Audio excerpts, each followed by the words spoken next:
שלום איתמר, שלום, מה שלומך? בסדר, בן כמה אתה? בן שלום, בן 3, ומה אתה אוהב לעשות? לשחק איתך.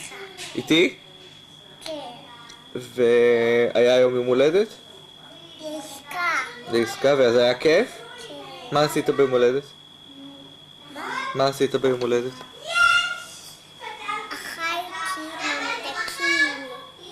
ממתקים. מה אכלת? ממתקים? איזה ממתקים? משקה. ממתקים מעסקה? כן.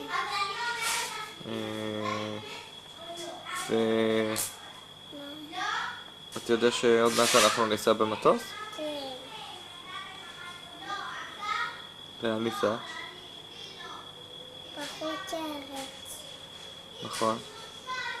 רואים אותי בחוץ לארץ. ומה? הייתי בחוץ לארץ. כן. מי זה מוטי? מה? מי אמרת שבחוץ לארץ? במטוס. כן.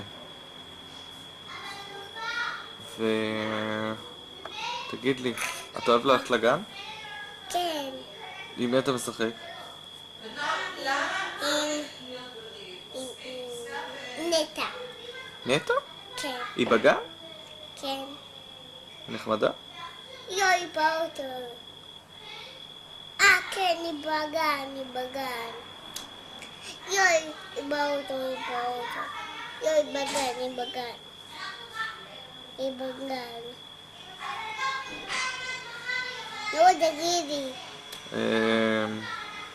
ומי הגננת? הגננת לחברה שלי. היא חברה שלך? כן, איך קוראים לה? נטע. לא, אבל איך קוראים לה גננת? נטע. מה פתאום? כן. קוראים לה נטע. ומה עוד אתה עושה בגן? משחק עם חברה שלי. הבנתי. לחברה שלי שקוראים לה נטע. הבנתי. נו, תגידי. מה אתה אוהב לקרוא? ספר סטרוברי. סטרוברי? תקראי. איך זה הולך? שהוא מפחד בדובון קטן. דובון קטן? The big hungry bear. כן. אז תקראי. תקראי, אדוני.